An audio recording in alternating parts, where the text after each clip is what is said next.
Netcasts you love. From people you trust. This is Twit. Bandwidth for frame rate is provided by CacheFly at CacheFly.com. Frame Rate is brought to you by MailRoute.info. MailRoute is a secure hosted service that provides enterprise-grade virus and spam filtering to companies of any size. Try it right now absolutely free at MailRoute.info.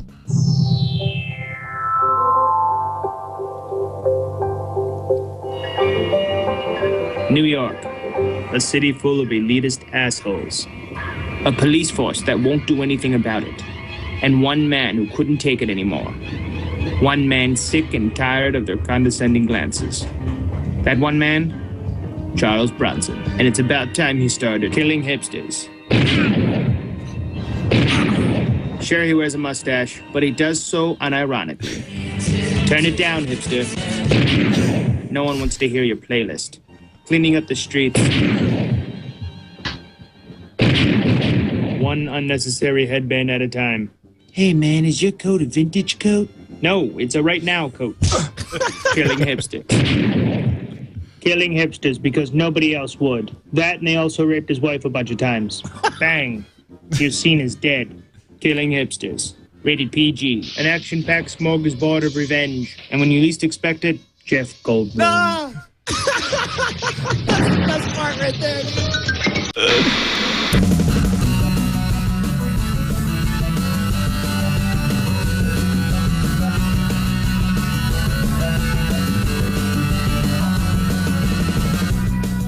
It's Frame Rate. I'm Tom Merritt.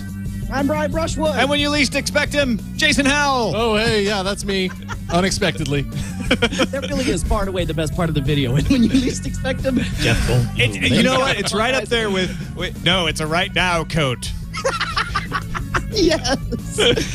Dude, I love it. I love the internet and everything about it. This whole remix culture is the best thing to happen to humanity, or the worst thing, depending on how you look at it. How you doing, Tom? No, it is the best thing to happen to humanity. I'm doing well. How are you doing? I'm doing supremely well, getting ready for the big travel day. Tomorrow, National Opt-Out Day. So, of course, I'm going to take my whole family and wait in lines to go fly to San Diego. So that'll go well, Pick yourself a cute TSA agent. Yeah.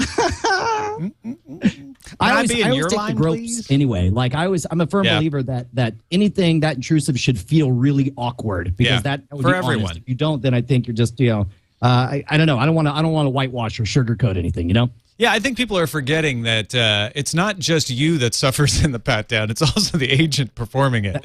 That's true. Most of them don't want to be doing that. There's a fan of the show who I've been swapping emails with, and he can't talk on the record, but he's very clear. He's like, "Hey, man, this is a job, and no, it's not fun at times." And yeah, I understand where you're coming from, but we are tasked with a certain duty, and we gotta obey the policies. So change the policies if you don't like this.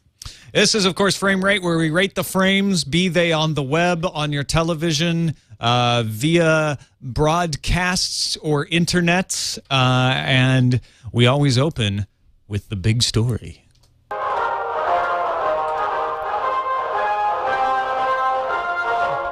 This just in, the big story. Who do we have to thank for that? That's Bill Meeks over at Meeks Mixed Media. He put that together with us. As you know, a lot of what we do on Frame Rates and so much of what exists on the web is built by the fans and for the fans. That's kind of our credo here at Frame Rate. So everything is sent in to us by fans of the show. Everything, the whole freaking show. In fact, everything I say is pre-written by fans before the show. I'm receiving a crowdsourced algorithm of words that are fed into my brain, and I speak them virtually speeding AppleScript PHP 5. That's frighteningly close to what we actually do with the chat room because they really are the fourth unspoken voice here on the show. So what is our big story? The big story, a new Buffy the Vampire Slayer movie, but no Joss Whedon. Dun, dun, dun. Oh, good. Because if you ask one thing about Buffy the Vampire Slayer fans, they say, we love the characters, we love the situations, we just wish Joss Whedon would have less to do with it. Less to do with it. We want... Everyone says, gosh, you know what I don't like about Buffy the Vampire Slayer? Joss Whedon. Otherwise, it's perfect. If you just take away the creative driver behind it, it would be awesome. Yeah, totally. What are they going to do, and how different can they make it? And would it be a good thing? Because there's a very distinctive voice for Buffy the Vampire Slayer, which, by the way, did you ever finish the whole show? Did you go through the whole series? I have not. I have not gone all the way through the TV series. And the reason for that is my wife does a show called Bite Club. And one of the things they do when they're not talking, like when True Blood's not on or Vampire Diaries isn't on, they talk about Buffy the Vampire Slayer. So we kind of have to wait. I could just go ahead without her and start watching it. But if I'm going to stay with her, I have to go along with their schedule. So that's why I haven't finished. Things. What's your policy as far as DVD adultery? Like, are there shows like you would be in serious trouble if you watched without her? We have an open television relationship. We just need to talk about it, and everybody needs to be on the same page, and then it's fine. Oh. She's cool with that? Yeah, as long as we've talked about it, you know. I hear about chicks like that, but like for real, if you just go out, you just watch whatever you want. You come back, and you're like, yeah, I watched it. No. It's not why, you know, I have to say first, like, hey, is it, honey, you know, baby, is it okay if I, you know, just go ahead and watch The Wire? And she'll be like, all right, yeah, that's okay. You go ahead, have fun, knock yourself out. I think it's got to be a show that means nothing to her. Like she's just kind of watching it just for my interest as well. Yeah, there have been occasions where I've said, "Hey, can I go ahead and watch this?" Not as often, but where she's like, "No, actually, I want to watch that with you. So hold on." And there's been occasions where she's like, "Please go ahead and watch it without me," and I'm like, "No, I'll wait for you because I really don't want to watch it that badly either." Yeah, I've had the reverse where I found out she was out watching shows, and it turns out to be a show that I really would have been into, and I was like, "You watched it without me?" That happened with That happened to me with Mad Men. She started without. You know, I went off to Vegas for a wild weekend of Consumer Electronics Show, and when I came back, she had watched disc 1 of Mad Men without me. Wow. Now, this was one that you hadn't, did she know that she was betraying your trust by doing that? She did. And so what she did immediately when I got back from CES was hand me the disc, make me sit down on the couch and catch up. She's like, did she sit there and watch it with you? Because I have done that where it's like, you know, I'm not going to lie to my wife, but it's like, you know, I don't have to tell her that. No, she was very honest about it. She kind of sat over at the table back in the other room, sort of keeping an eye on it, doing some other stuff. She kind of half watching it again. Yeah. Oh no, did she do the thing where she's like, "This is the good part. I like this. Get ready. No, here it comes." No. She doesn't do annoying stuff like that. I do, but she doesn't. So back you're gonna really like this part. Oh yeah, like shut up so I can hear it. Yeah, that's me. I do that. So what is the thinking behind this? Have they announced what they're going to do different? No, all they've said is that Whit approached us with an exciting idea about how to update Buffy. Whit Anderson. I keep wanting to say Wes Anderson, which would be a really weird Buffy the Vampire Slayer. That would be awesome. I actually would pay big money to watch Wes Anderson's Buffy the Vampire Slayer. It would be super sweet and charming. I guess like the actual Buffy the Vampire Slayer. There's an active fan base eagerly awaiting this character's return to the big screen. We're thrilled to team up with Doug and Roy on a reimagining of Buffy and the world she inhabits. Details of the film are being kept under wraps, but I can say, while this is not your high school Buffy, she'll be just as witty, tough, and sexy as we all remember her to be. Yeah, so they optioned the rights from the creators, Fran and Kaz Kazooie, and from Sand Dollar Productions. So Joss was brought in on the movie and then did the TV show, but he is not the creator of the original concept. See, I didn't know that he did the movie. When I read that, I was like, well, he shouldn't bother Joss anyway because it was based on that movie, right? And then I went back, I was like, which he wrote. Yeah. So that sort of floored me. It's going to be a dark reimagining. There's rumors that Sarah Michelle Gellar would be cast in it, which I think would make it weirder. I think they shouldn't do that. If you want to reboot it and not involve Joss Whedon, then you should make it different. I think you've got a small chance of making this work. Everyone is going to be against you at this point. I mean, everybody who is a fan of Buffy the Vampire Slayer is going to be assuming you're going to ruin it until proven otherwise. You are guilty until proven innocent in this case. But realize that the target demographic, the crowd that should like the project the most, is now of the age where it's very unlikely they will go back and watch the original series because it's too old. When did it start? Like 12, 13 years ago? Yeah, it was what, 96, I think. I may be off by a year, but somewhere around there. I don't think a lot of 15 to 24-year-olds are going to go back and watch that series from the beginning, at least without, rolling their eyes at it. Well, yeah. I mean, the later seasons that happened in the 2000s don't look all that dated, but the first season, that looks like it was shot in 87. I mean, it looks like really you're watching 2-0. Yeah, I mean, it's very, very dated. And so I'm a big fan of at least attempting reboots. And I understand like everyone's like, oh, but it's already been told and it's been told well. And that is true. But the fact is we love our stories, and there are certain songs that we sing a million times over. Amazing Grace has been sung by a million different people, a million different ways over and over and over again. And every time some artist performs Amazing Grace, I don't roll my eyes and say, it was performed by the minstrel bard back in 1703. Yeah, but that's music. I mean, you're stretching the metaphor there because music is more replayable than a movie or a TV show. I could not disagree more because movies are mega replayable. That's why DVD sales are so mega huge. Which do you do? But which do you do more? Listen to a song over and over, or watch a movie over and over? And in those over and overs, what's the count? Well, and that's true. I do agree that you watch. Well, that's just it. Is I want to hear that story again, but I want to hear a new twist on it. So you're only making my argument even better. Where it's like I love the Batman story, and granted, Batman and Robin was only 2 years ago, and it's the mid 2000s. So it's like when they announced they were rebooting Batman, I was like, are you crazy? The latest movie was just a couple of years ago, but I think we're all glad that we did it. We love what Christopher Nolan's done with it. Also, Buffy the Vampire Slayer is still popular in comic form. So the old Sarah Michelle Gellar looking Buffy is still out there kicking around. With new stories. I mean, I assume new stories. Yeah, with new stories, exactly. In fact, the final season of Buffy was done as a comic.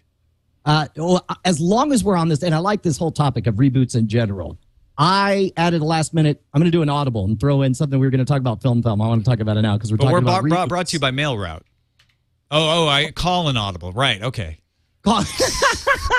Okay. Sorry. It took me a second there. What is the most needed of a dark, gritty reboot franchise in all of movie history? Battlestar Galactica? No. Already had it. Batman?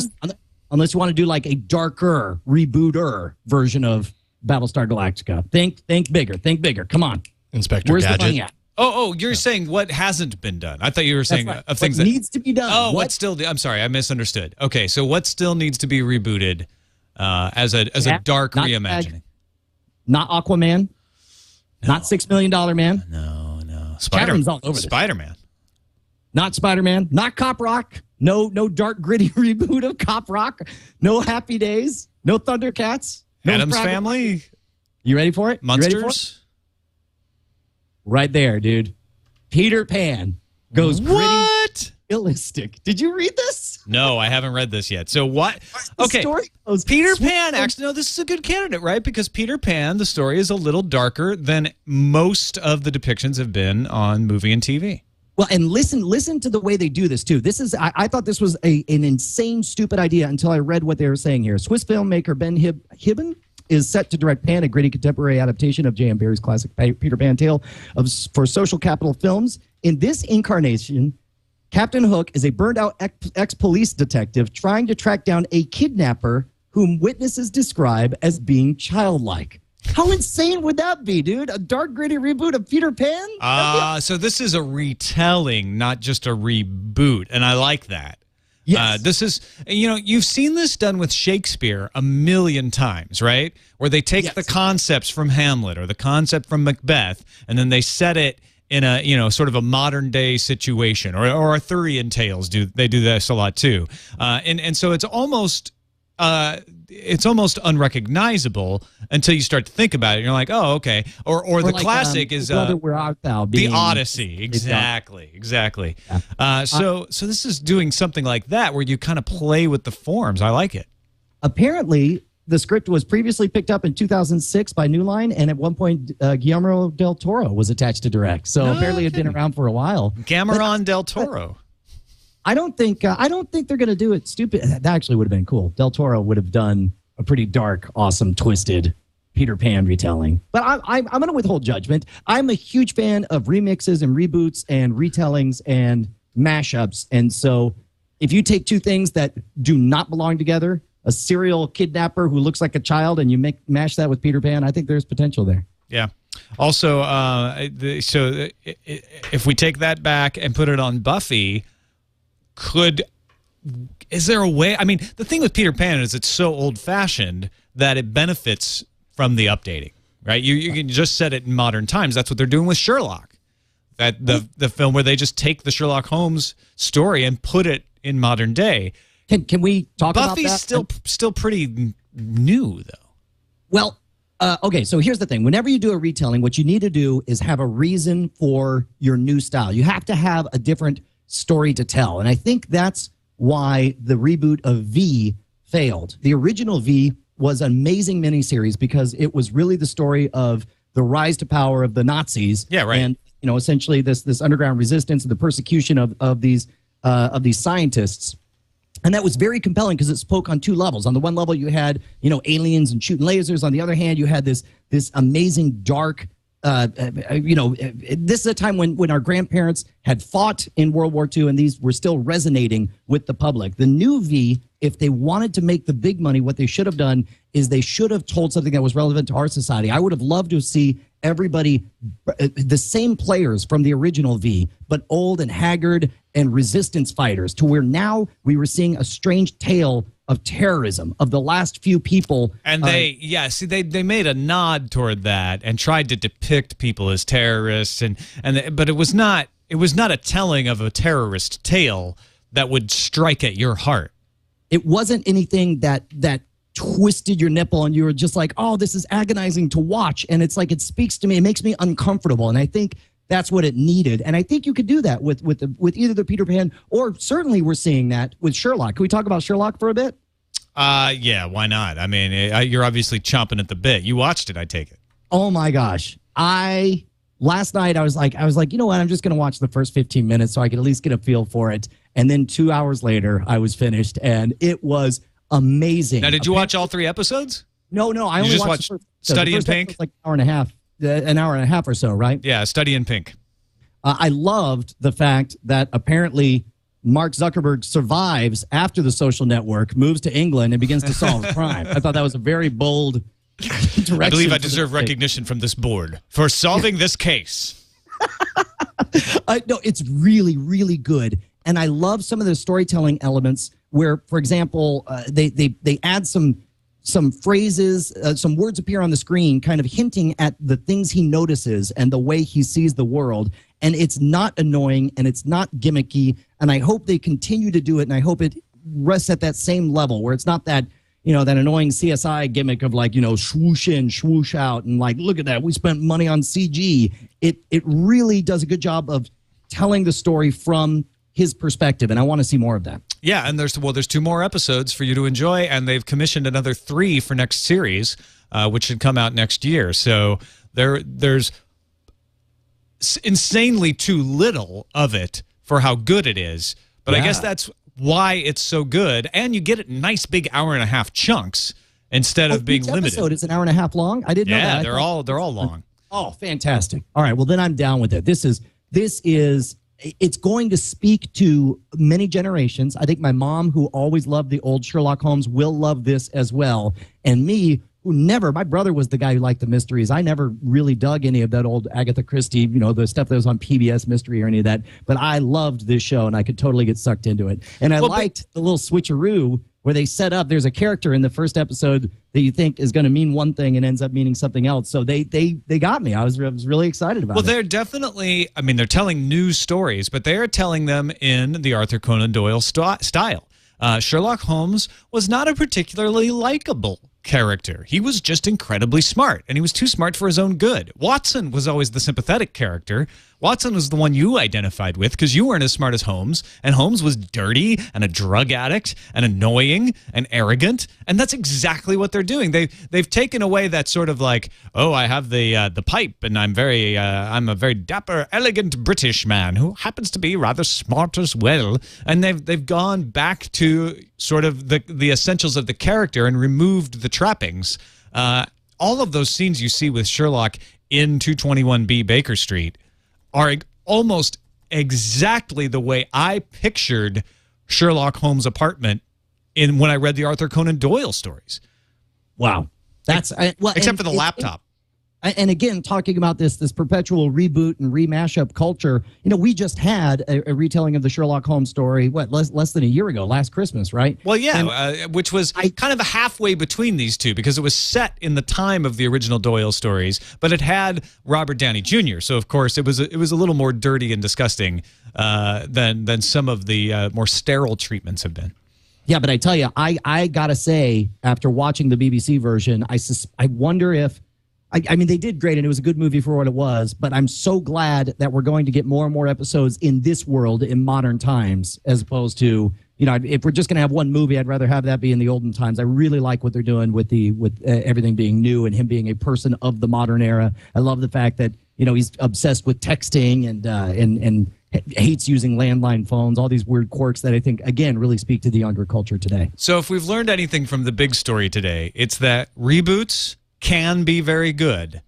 But when you don't involve Joss Whedon, we're all likely to be angry at you. Yes, I think that's clearly what the entire internet is going to say. And I tell you, man, if they screw this up, there will be a backlash. Like, I think everybody will reserve judgment until they see the show for the most part. But, man, they will give it back hard if they screw up Joss Whedon's Buffy. And they are going to have to be pitch perfect not to be accused of screwing it up, I have a feeling. All right, time now for another big story.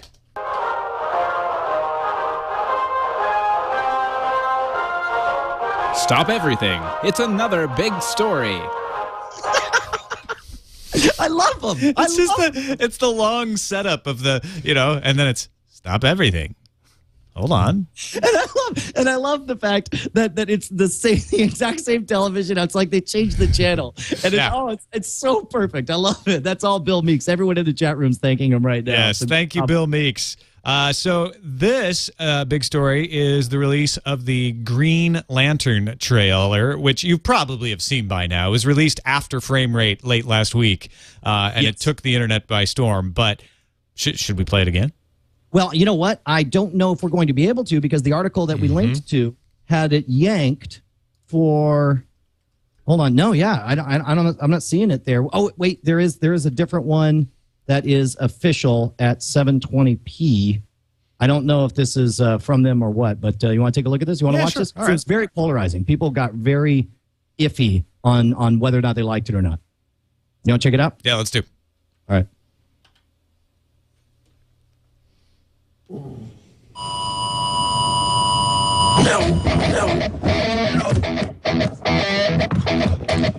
Sorry, I gotta run. Make yourself at home, okay?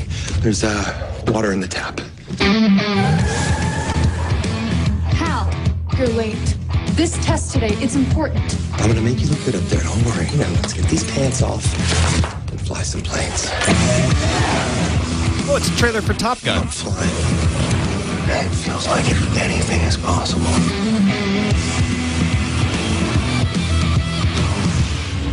It's like no matter how bad things get, there's something good out there, just over the horizon.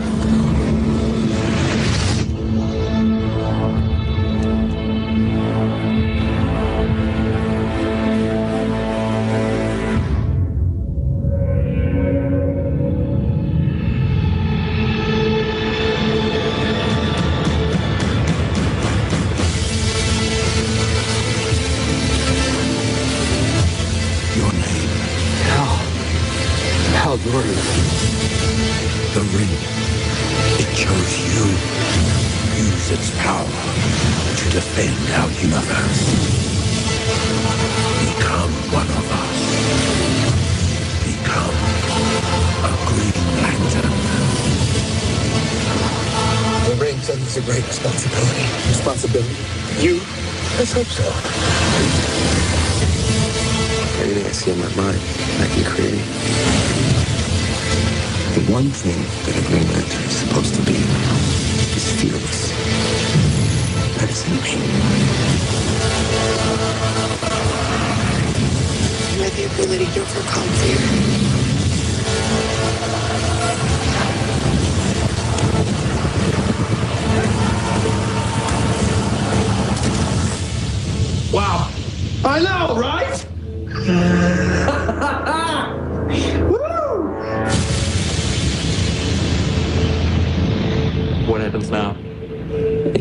trouble. Brightest day, blackest night. All right. So before I say anything, I want to get your opinion on that, Tom. What do you think? Okay, well, and I have to preface that with the fact that I am not a Green Lantern fan. And I don't mean and it's hard to say. I hate the English language.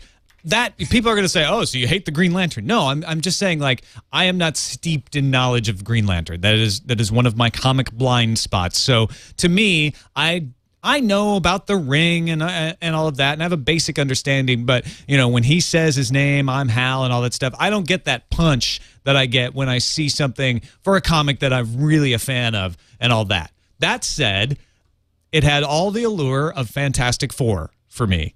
It just looks like it's kind of a cheap retelling of a comic with some bad acting and some mostly good special effects. So I could probably go either way. I might watch it and enjoy it. I might watch it and think it was really awful, but I don't think I'm going to love it. See, I don't think it's a matter of the quality of the special effects or even of the acting. And I'm like you. I'm a Marvel guy. I grew up reading Marvel comic books, and there's part of me that still has some bizarre grudge against DC and only begrudgingly admits the stuff I love, like Watchmen. But of the DC universe, I always thought the Green Lantern was a cool character, and I am roughly familiar with the mythos behind it. But specifically, I think that the reason is, and you nailed it when you said Fantastic Four, it's just that we've gotten so used to dark, gritty reboots of everything, hyper-realistic, that a straight-up comic book movie, I think, looks weird to us now. Yeah. And I think is off-putting to some people. And to be honest, I don't know. I had a good time watching the Fantastic Four for what it was. And I don't mind, I'll probably go see this. Yeah, I watched Fantastic Four and enjoyed myself. I watched Silver Surfer and thought, it could have done better. But I didn't hate it. I didn't loathe it like some people did. So I get that sense from this as well, that I'm going to go in the movie theater, I'm going to sit down, I'm going to watch it, I'm going to be entertained, and I'm going to forget about it. Right. Well, I don't hate it. Maybe here's why probably I didn't hate it the way other people did, is I don't have anything invested. This isn't a property that I've invested a lot of emotional credit into, and now it's like I don't want them to screw it up. Like if I had seen stuff that looked pretty bad for the Iron Man, the first Iron Man movie, I would have been very upset. I would have been like, screw this movie. You're going to ruin, I'm going to be embarrassed to admit I'm an Iron Man fan, but thankfully they knocked it out of the park instead. I felt that we were talking about Sherlock Holmes earlier, the Robert Downey version. I felt that way about Sherlock Holmes. I'm like, okay, I like Robert Downey. I'm a big fan of Sherlock Holmes. They better not mess this up, and they didn't. I felt that way about Star Trek, the J.J. Abrams reboot. Oh my gosh, as well. Because I'm a big fan of Star Trek. But again, that's more dark grittiness. We're just dark and so gritty that anything that looks slightly spit polished, we're just like, nah, So it'll be interesting to see when the pendulum swings the other way. What'll be the first movie that makes us look for everything to be beautiful and candy coated again? Because right now it seems like unless it's dark and they're killing babies, we're not interested. That's right. I mean, maybe Buffy the Vampire Slayer will be a baby the Vampire Slayer. Maybe there'll be Buffy the Baby Slayer. A baby vampire that slays old people. And then we'll be so disgusted. That's right. That's what it's going to be, of course. All right. All right. And apparently some folks in the chat room are complaining that they changed around a lot. I mean, it looked like Top Gun in the first few minutes of the story. Yeah. And some people are like, wait a minute, what? He's a pilot? I didn't think he was a pilot. But I don't know if that's true or not. I'm just reading out of the corner of my eye. He's in some form of civil service, I mean, I got to imagine, and again, I'm not going to talk about it. I'm just going to get all the Green Lantern fans totally pissed at me. Yeah. Green Lantern sucks. Green Hornet was always better. I don't know. I don't mean that. All right. What I do mean, though, is we have a sponsor, Brian. What? Get out of town. Our little old show. We got somebody who wants to kick us some bucks. Tell me about him, because I'm hearing about him for the first time. Do you get spam? You know what? More than I like. Don't need Way to. too much spam. Don't need to get spam. There's no reason for that. Wait, because you just opt out of spam? Tom, you say no thank you, check spam, yes. Spam sends me a note across the classroom. Do you want me? Check yes or no, and I can check no. Do you know Tom Johnson? You should know Tom Johnson. Tell me about Tom. He wrote a little thing called Hosted Exchange Services for a company called Microsoft. Never heard of them. Yeah. They sound very impressive, though. Yeah, they're very enterprisey. You probably haven't heard of them. Then he moved on to fight spam. I think he might wear a Spam Fighter superhero suit, although I could be mistaken about that. Maybe We cannot confirm at this point whether or not there'll be a gigantic summer blockbuster about his battle against spam coming next year. Cannot Mail route. So he started mailroute.info. Now, this is not for every single person to sign up for. This is for somebody who operates their own website. Do you operate your own website, Brian? You know what? I have everything handled by Squarespace, but I have a guy who handles my mail parts because you have You have. Do you operate? So you operate your own email? Yeah. Yes, I do. But I just realized I just said I hired somebody to handle my mail parts. But go ahead. Well, the TSA can do that for you for free now. If you run your own mail server, or if you have somebody handling your mail parts for you, you can have MailRoute filter all of that stuff. You still have your mail set up the way you have it set up, but you go to mailroute.info, you sign up for 10% off the life because you're a Twit person and you went to mailroute.info instead of mailroute.com, right? Right. And all you have to know how to do is change your MX records. So if your guy knows how to change the MX records, or if you know how to change your MX records in your domain, you do that.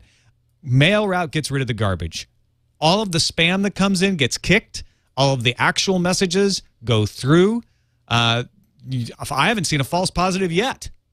That's awesome. That's awesome. So what you're saying is like, if for example, people email me at brian@shwood.com, shwood.com, and that goes to the mail server. The people who handle that, if they're worth their salt, if they know a single thing, they have a neuron firing in their skull. I could call and tell them to edit the MX record and switch it over, and then MailRoute can just no spam and never even shows up. Mailroute.info, try it out for free. And if you're a small business or family user like you are, the list price is $33 a year. But the Twit discounted price is $29.70 per year. That's just about $2.50 a month. All right, can I confess something? I used to use a service that would I had to download all the emails into Outlook, and half of them would be spam. So they would all go in, and then I watched them slowly go back up and out, right? And that was okay, but it was time consuming. It was wasteful. I had to wait for all that stuff. And the worst part is on my Gmail, because when I check my stuff remotely, all the spam, a bunch of spam would still be there, right? But not, all right. Nope. This, you can access the junk box if you want to look through and make sure there's not some email that should have got through. I've done that. I've looked. I haven't seen anything yet. But you don't get that stuff. It's just kept away from you. So all you do is get the email you actually want. acedetect@subbrilliant.com is actually a working email address because of MailRoute. Check them out at mailroute.info. Time for Film Foul.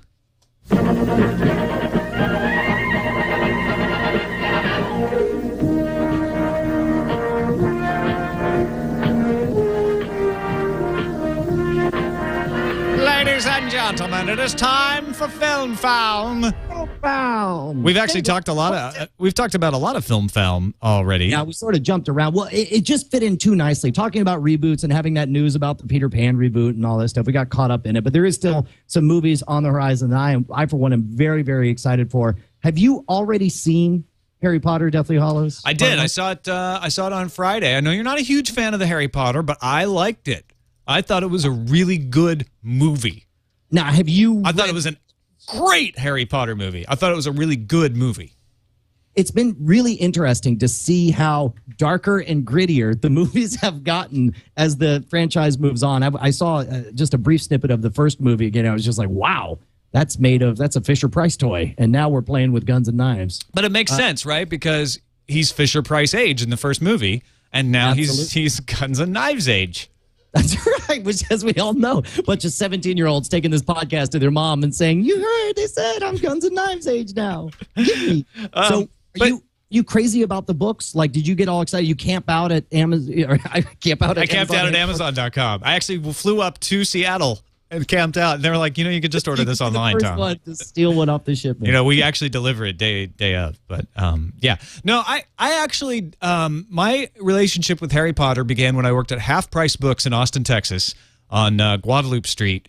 And people started coming in, asking us for the Harry Potter books. And I was like, I don't know what those are. We're a used bookstore. And nobody has sold us back any of these yet because it's best-selling. And then they started to sell back Harry Potter books. We put them on the shelf. They'd last like 10 seconds before someone would grab them up. So we were paying like top dollar for those books. And I built up this sort of disdain. I'm like, it's like these people are so annoying with the Harry Potter and who cares? And then I moved to San Francisco and I met someone who was really a big fan of them and convinced me. She's like, no, come on. You have got to read them. They are good. Forget all of the fans. If the fans have turned you off, forget that. Read them. They're good. And so I started reading them. Eileen and I started reading them at the same time. And I saw what she was talking about. I'm like, these aren't Lord of the Rings. These aren't, Winter is Coming, George R.R. Martin stuff. But these are fun stories, and they're good. And they're kind of homages in all different ways to all kinds of fantasy elements. And I became a fan. And at that point, I think only 4 books were out. So from there until the set, for the last 3 books, I definitely was one of those people who got it on day one. I didn't go line up or anything, but I was looking forward to reading it when they came out. And so you finished the whole series, though, right? Yeah, I did.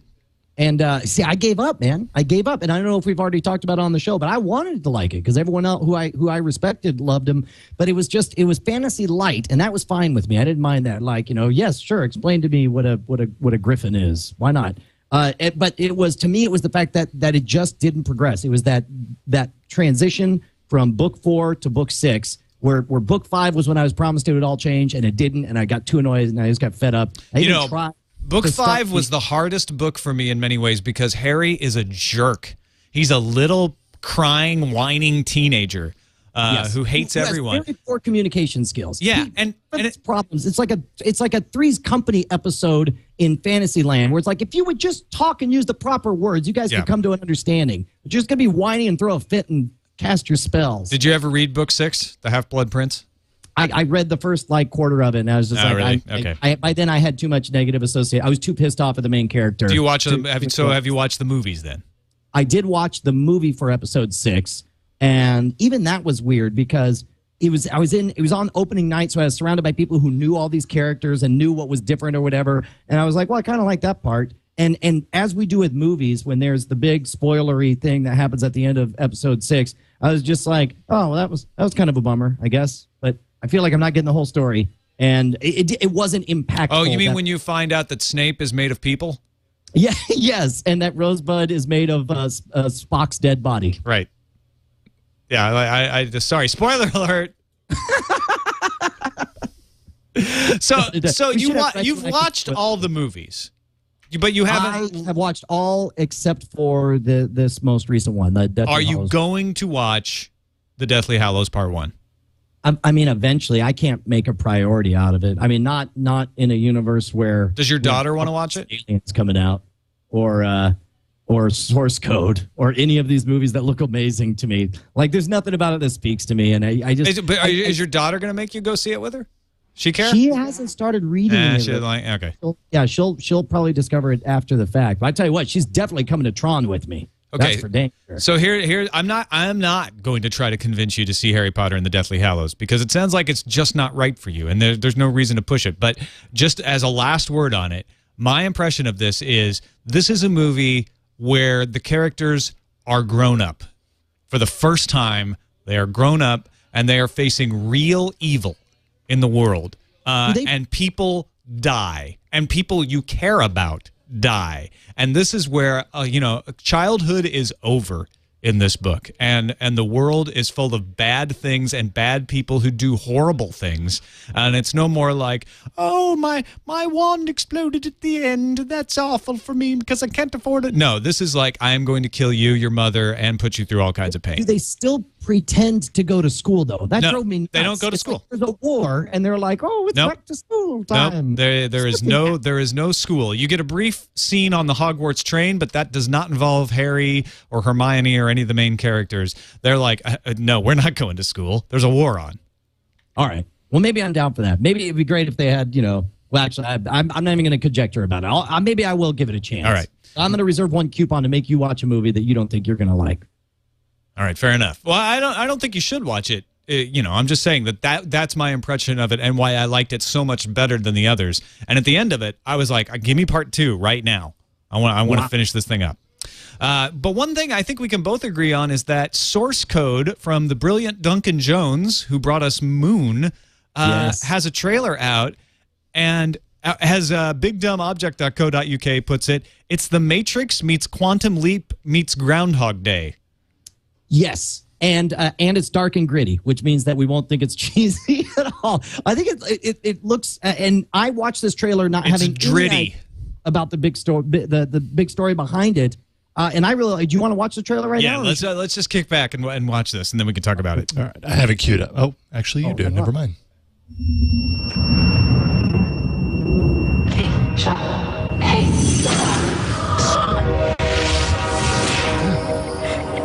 I took your advice. It was very good advice. Sean.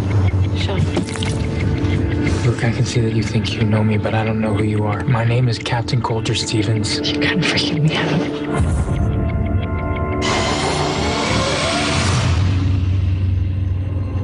No. Talk to me, Sean. Look, I don't know who Sean is, and I don't know who you are.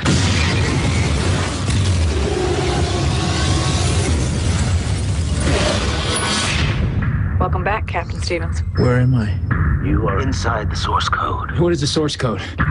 It's a computer program, Captain. Source code enables you to cross over into another man's identity in the last 8 minutes of his life. At 7:48 this morning, a bomb exploded on a train outside of Chicago, killing everyone on board. A man named Sean Fentress was on that train. He is now you. Think, Captain, remember back. Who bombed the train? I don't know who bombed the train. Then try again. Wait, no, So, what do you think? It's the same train, but it's different. We've been informed there will be another attack in 6 hours. If you find the bomber, the next attack can be prevented. Concentrate on the passengers in your car. Look for ones who seem nervous. As always, you will have 8 minutes. 8 minutes, and then I blow up again.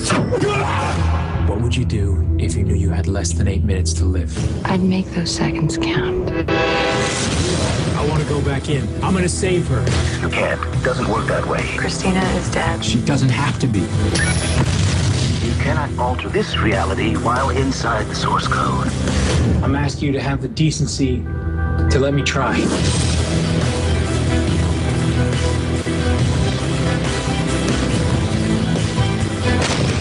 What's going on? He's in trouble. Tell me everything's gonna be okay. Everything's gonna be okay.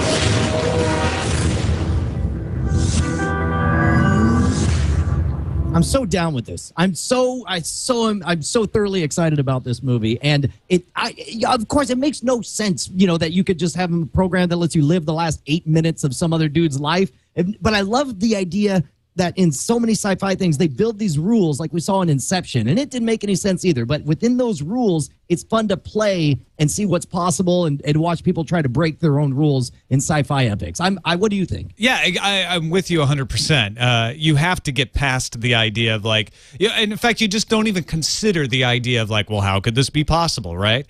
And I think some people like me are going to be put off a little by the name source code because we expect freaking source code, not seeing command lines on screen, but something that has to do with the source code. And this is the opposite of that. They're saying well, the source code means that you can go into the last 8 minutes of somebody's life, and we're really not going to explain that. And that's fine, but the name is for a certain niche of the community that probably listens to this show. It means something a little more, and so that's unfortunate. But once you get past those two things, and they're really not that hard to get past, just be all right, that's the MacGuffin, right? From then on, brilliant. What if you could go live the last 8 minutes of someone's life over and over and over again? And the brilliant part is you can't just do it once, you can do it again. So you actually learn from it the first time. It's oh, right, that happened. Okay, well, I'm going to go back. Now, one thing that I'm curious about, why does Jake Gyllenhaal's character not know he's in the source code? I can easily see a scenario where it's it's common, Captain. When you wake up, it's hard to remember. We'll fill you in. They're almost bored. But the next few times he remembers. Yeah. Well, the first time you get into the source code. Yeah, okay. So, okay, now tell me this. Are you the type of person who gets super annoyed when every time somebody does something, they go clickety-clack on the keyboard and go beep, and then they're like, open a port. And when they do that technical jargon, are you somebody who's annoyed by how obviously impossible and wrong it is since you are so tech-savvy? It's a very delicate balance you have to strike, right? I actually don't mind the clickety-clackety-click, right? Like, to me, that's like, all right, so you have to type, and I don't expect you to go to the trouble to figure out exactly what you would type, so I can handle, like, typing had to occur, and so we make typing noises. That's fine. I'll get past that. What I don't like is when it's like, you've got the huge monitors, the graphic user interface that would never happen that says, enter password here, and your password is in 10-foot-tall characters, and it's not starred out because we type in swordfish, and that bothers me. I'm like, no, that's not the way it would work. Actually, don't mind that. I don't mind it because you have to tell the story, and if they were writing a novel, they could say he typed the word swordfish, but everyone else just saw asterisks, right? But there are some other ways to handle it. Just go like, password swordfish. Type it in. Okay. I don't mind that. Like, think about it this way. Imagine you're watching the show through movie goggles, right? And the way movie goggles work is you see things not as they actually were, but with the feeling that they were meant to have. And I don't mind it in that regard. Now, I tell you what I do mind are when there's physical things that are impossible. And Star Trek was a great example of this. They knew when they were breaking the rules, but they would make up a word for why it's okay. You know, it's like you can't go from 0 to warp 5 instantly. You know, you'd be squashed against the back of the ship. And so, activate the inertial dampeners. Okay, well, apparently they have that worked out. As long as there's some kind of nod to it, then you're fine. But like the storytelling elements, that's just a function of how you got to tell a story in a movie. You got to get past that because there's no way. Look at the Matrix. There's no way even we can. The Matrix is a good example for me because it's like, that's the way this computer stuff looks, and that's the end of the story, right? That's great. What I don't like is when, and actually it's not an issue in the source code because they're doing something entirely different. But what I don't like is when they're like, okay, go on the internet, and this big pink box comes up that says internet. Like, no, that's not the way it works. Movies have gotten better about that as the internet has become more widespread because you can't get away with it. Before that, it's the bane of knowing something about something that not everyone else knows about. So the movie thinks, I'll get away with fudging that because nobody will really be able to tell. You don't see that much anymore. And there was nothing in this movie that rung my bell, or this trailer anyway. There's nothing that I saw. I was like, well, wait a minute. Like, okay, why do we need that many monitors? And I don't care. Like, I'm more interested in the effects of what happens when you can go back 8 minutes. And I'm interested with how they handle the idea of, can I change things? Because it's essentially a time travel story at that point. Well, isn't that something that we love from our science fiction, is the ability to have a new framework to daydream? Like we talked about Primer before. I love Primer because it was a different type of time travel story than I had ever experienced before. The idea that you could go backwards in time, but only at the exact same speed that you could go forward. So if you wanted to go 12 hours into the past, guess what? You'd sit in this box for 12 hours and then just get off at the right part of the ride. And that has really stuck with me. And I've had all these interesting thought experiments in that world, and I love and welcome the opportunity to have a similar experience with source code as well. All right, shall we move on to tube tops? Absolutely. Show me your tube tops.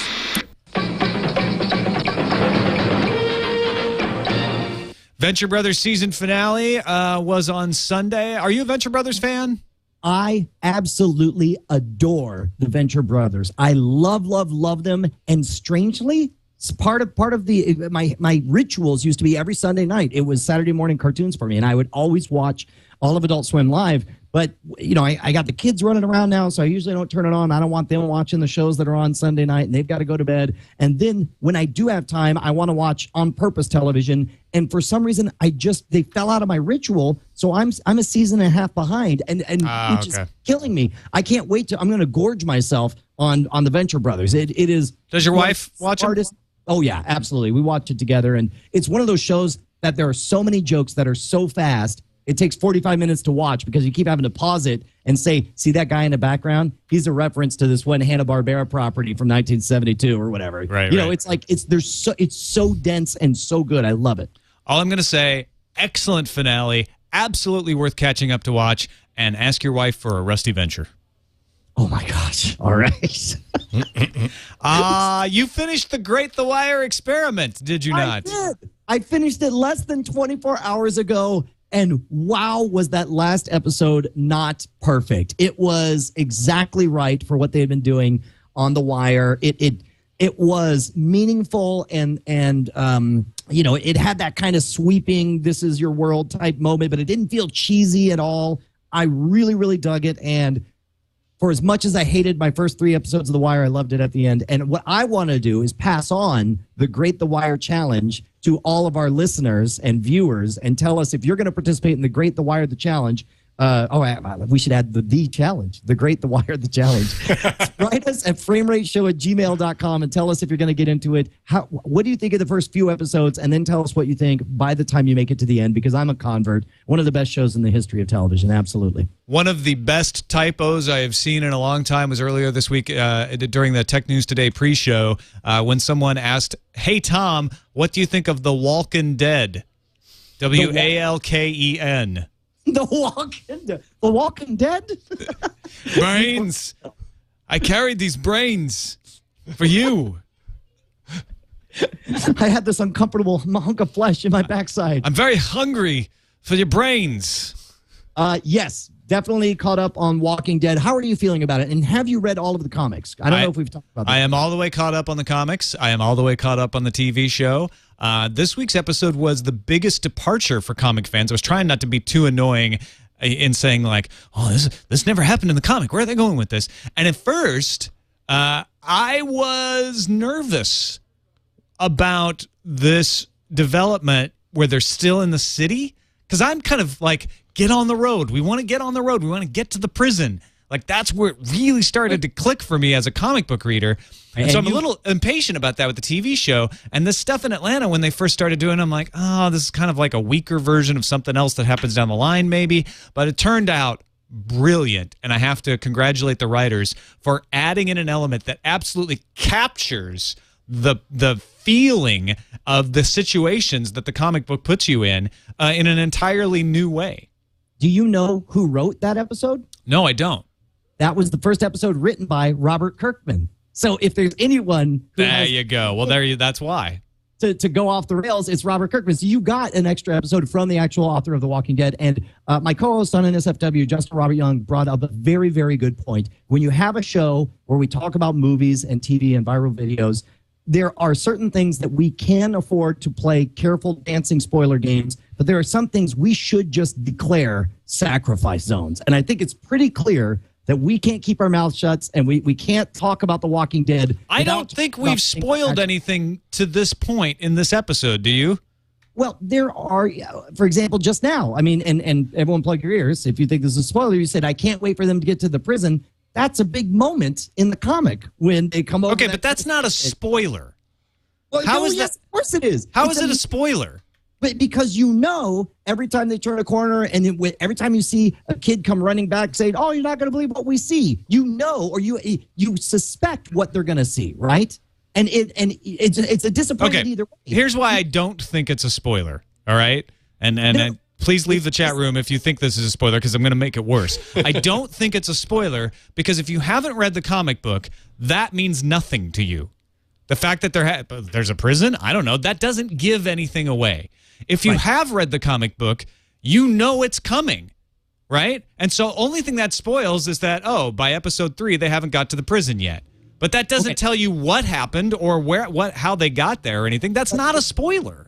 It fundamentally changes your appreciation for the event when it occurs. Now you know when they show up at a prison that it's going to be a big deal. And you may not know why, but it causes you to totally regard this environment differently than if you were approaching it for the first time, not knowing anything. It's the same thing as, my day job is to be a magician.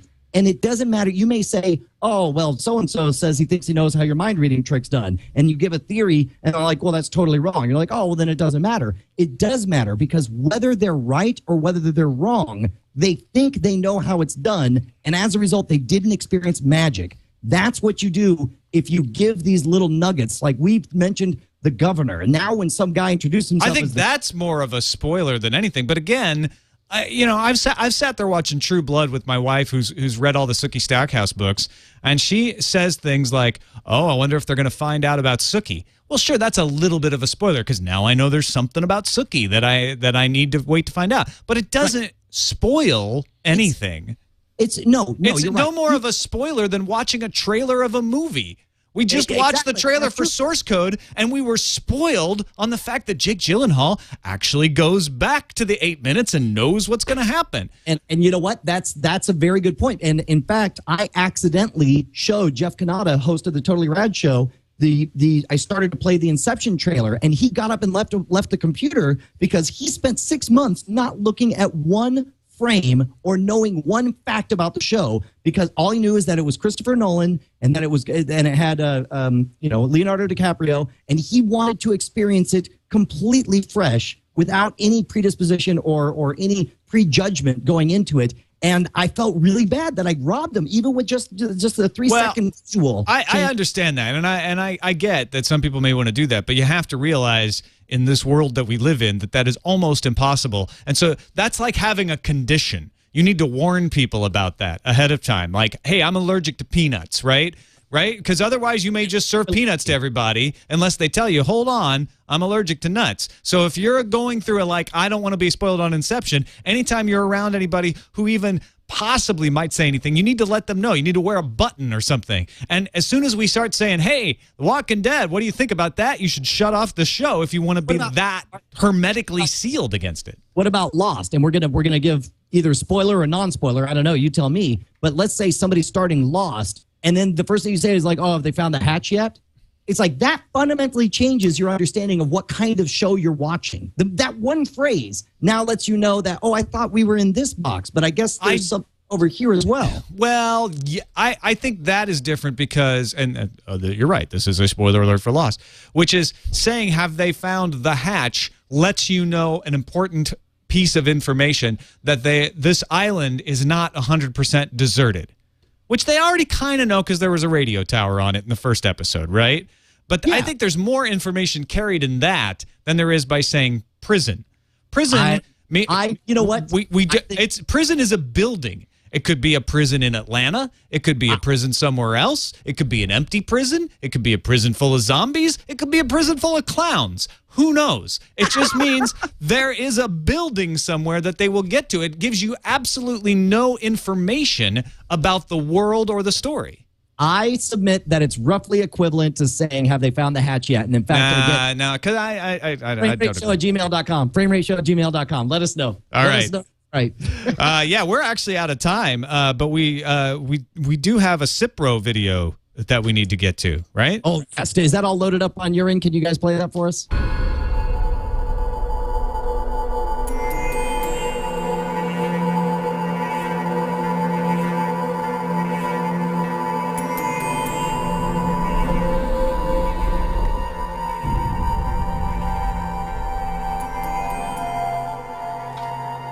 All right, we're gonna skip IO9's 30 awesome disaster movie money shots, but you have to go check it out. Go to IO9, search 30 awesome disaster movie money shots. They put the best parts of 30 disaster movies on one page.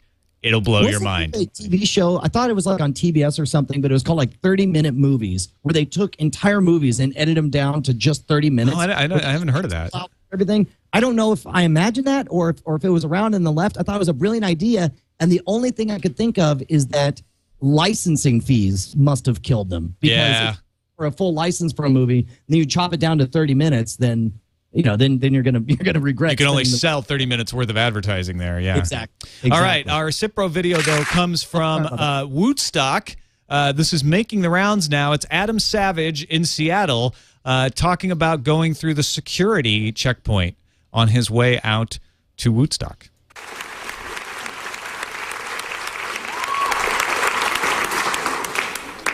Ladies and gentlemen, sorry, Mr. Adam Savage.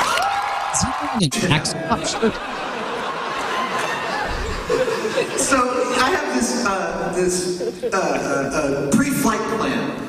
Actually, I take some strange things home in my laptop bag from work, as you can imagine. And so before I get on a plane, some of those things are not only esoteric and potentially dangerous, but also expensive and hard to find. So I go through my laptop bag every time I fly to make sure nothing nefarious gets on there, except today. And I'm going through the TSA checkpoint, and they're doing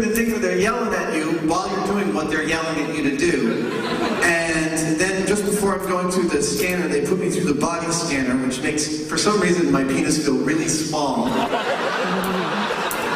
And then I get onto the airplane, and I look and I notice that I've brought this thing with me.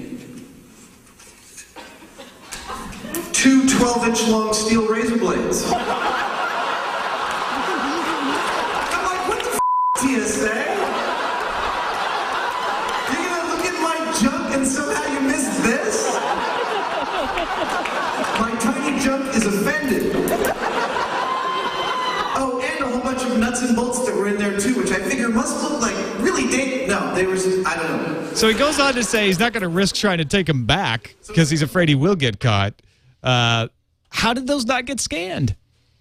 Let me tell you, dude, they're just hardworking people doing what they can do, and sometimes they miss stuff. And, you know, people know that I'm very opinionated on the TSA, on their policy, and the constitutionality of what they're doing. So I think in order to maintain the highest number of fans, I'm just going to say, don't know. Another wacky story from the web. But boy, is the TSA ever blowing up as far as talking about it on the web goes right now. There's a ton of videos out there. Yeah, that's absolutely true. It's and they're starting to show cracks, and they've modified the system they came out with a policy saying what will happen if you refuse the pat down, because there was some controversy about whether someone should get sued or not because of that. The president has said they're going to review this. So yeah, it's interesting, but it's no matter what you think of the TSA policy and its effectiveness, though, the idea that 2 long razor blades could slip through security is kind of frightening. Well, yeah, and it's a statistical look. The TSA, for all their hard work and for all the bureaucracy, they do not have a stellar record because they send people in trying to sneak objects past, and depending on where you look at the numbers, anywhere from as low as 40% of them slip through to as many as 90% of them slip through, and it's just a case where it's like, I mean, what an impossible task they've been charged with, and on top of that, they finally. You don't even want to get me started. You don't even want to get me started on this. All right. Let's finish up with an email to framerateshow@gmail.com. It's actually 2 letters in one asking about Dexter. Yeah. This friend, I told you, I'll read this first one here. Hello, Tom and Brian.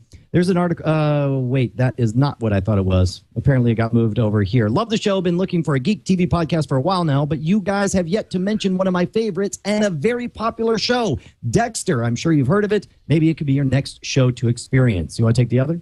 Yeah, I know Showtime's Dexter is quite controversial, given that the main character is a serial killer of whom we are sort of meant to root for him. But it's similar in style to Batman and all the other superheroes who have taken the law into their own hands as a vigilante. The writing and acting on the show are phenomenal, and though some may disagree, are better than all regular cable shows. And a funny geeky thing about the show's bad guys, they all use Macs, while the police department in Dexter use PCs. I assume he means Windows PCs. I wonder if that's a new Apple marketing campaign. If you're bad enough for Dexter, then you're different enough for a Mac.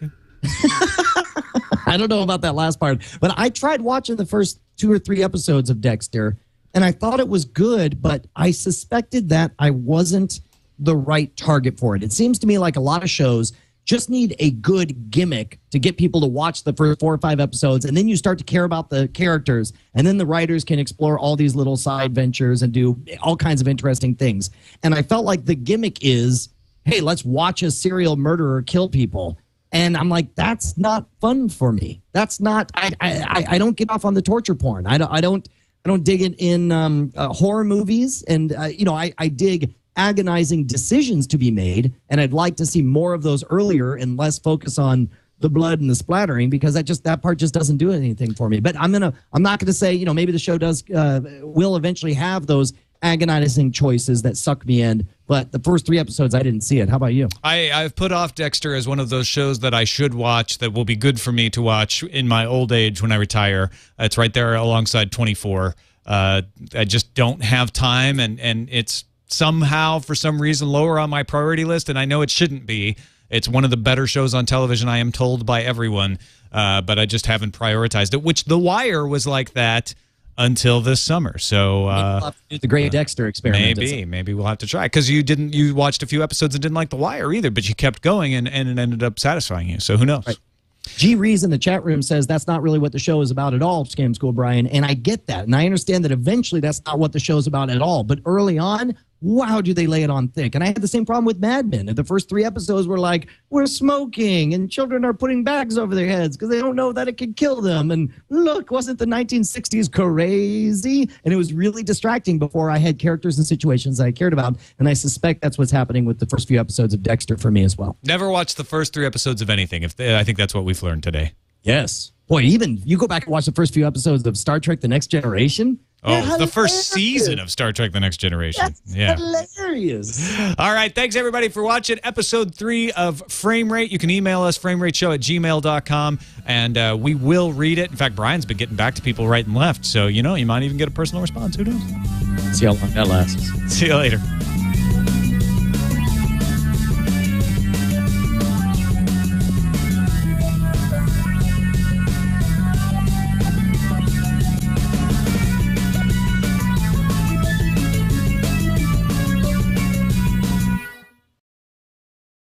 It's like spelling gray with an E or an A. Yeah, I mean, so I have audio spelled one way. Just spell it the same way, and I really honestly could not care less how you spell it. They're both correct. One is referring to the fact that they're very clean, and the other is that they're very tight. They both work. I don't know. We're ready to go here. Yeah, I'm otherwise ready to go. Oh, I don't think I'm ready to go anymore. I'm not going to argue with this. Everyone out. Out.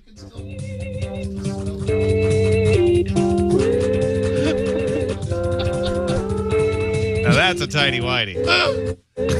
Stop. What? It's the hot new video. It's tearing up the interwebs.